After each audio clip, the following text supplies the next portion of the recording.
It's DSP's Game of the Year Awards, the best games of 2011. Alright, this is it. 2 games I feel were outstanding in 2011 and stood above the rest of the pack. These games, for their own individual reasons, gave countless hours of entertainment, did it right, hit a high note on all levels, and basically are the most engrossing and interesting adventures that I had the pleasure of participating in this year.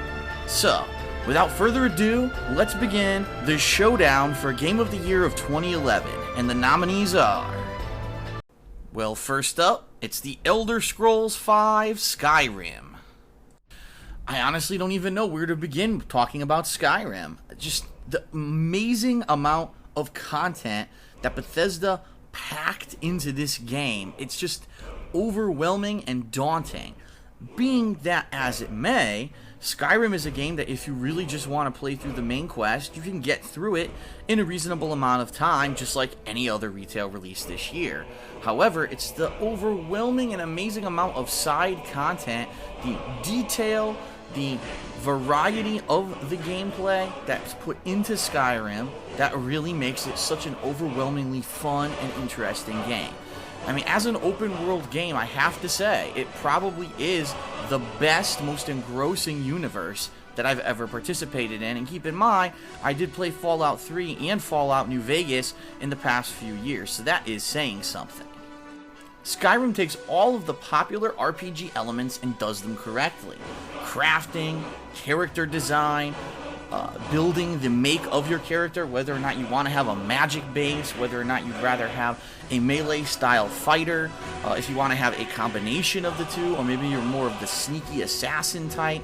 You can completely customize your character to whatever your play style is, and then you can actually play the game again and have a completely different experience.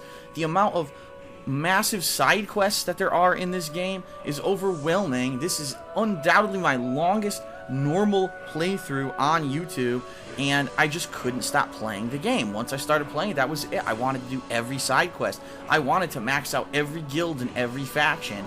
And I would also like to say that I really feel that Skyrim, for the very first time in a game, does dragons right. It does them justice. When you see them flying in the sky, you kind of get chills down your spine when you hear them roar, and then when you actually fight them, the whole experience is just freaking awesome.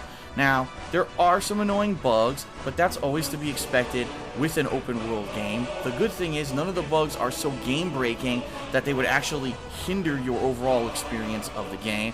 Keeping in mind that I am playing the PC version of the game, the graphics are amazing, and I was able to get around a lot of those bugs because I'm able to pull up a console at any time. So for example, if I get stuck in a wall or something, I can fix that without having to replay my gameplay.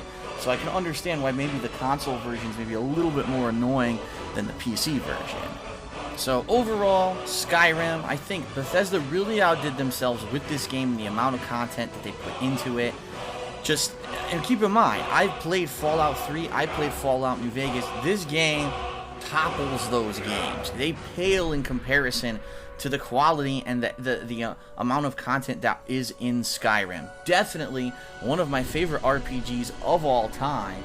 And I mean, I can't wait till the first DLC is released so I can jump into that. Skyrim, one of the most addictive games ever made, actually spawned some of the most repetitive but addictive internet memes as well, with the arrow to the knee. And yeah, outstanding game. Good job, Bethesda.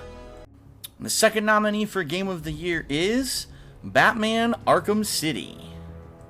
Well, if Skyrim knows how to do open-world fantasy RPGs right, Batman Arkham City knows how to do the superhero game right.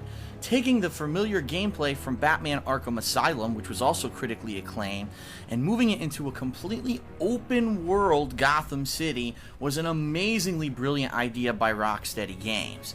Now, everything about this game is very faithful and true to the Batman mythos.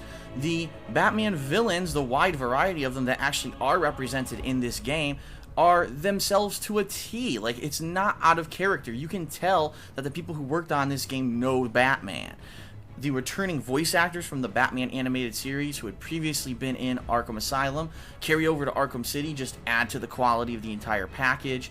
The combat is actually improved somewhat with some additional moves, additional weapons and such. Some new gadgets that Batman gets also add to the quality of the game.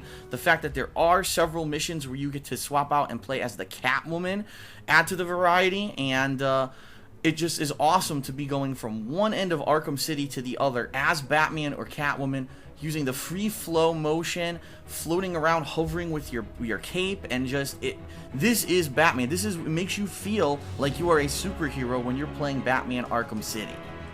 In fact, this game does Batman so well that I would go as far to say that Batman Arkham City is officially the best licensed video game ever made.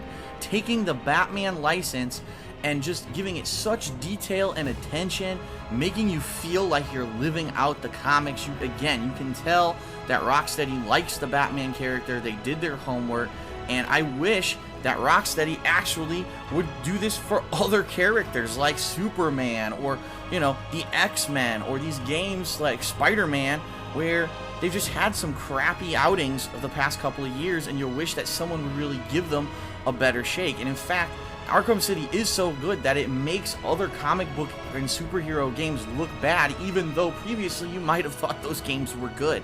And again, a scaling comparison of games like X-Men Destiny and Spider-Man Edge of Time that also came out in 2011, this game crushes them with the amount of content and the quality of the gameplay.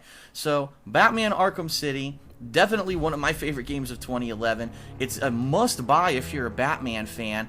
If you like action-adventure, detective mode style gameplay, it's also going to be an amazing game for you. It's also extremely long, which I would like to mention for this style of game. You're going to get roughly 20 hours of gameplay, probably out of the main quest and doing some side quests. You can get significantly more gameplay out of the game if you do all of the side missions. And really, I feel that anyone that plays Arkham City should take the time to do that, because it does unlock so much more amazing content. So, Arkham City, an amazing job by Rocksteady. Boy, did they show that they can take one amazing game in Arkham Asylum and improve upon it in Arkham City. I cannot wait to see what they do in the next installment. Like, what could they possibly do? They're probably going to add Batmobiles and all kinds of shit.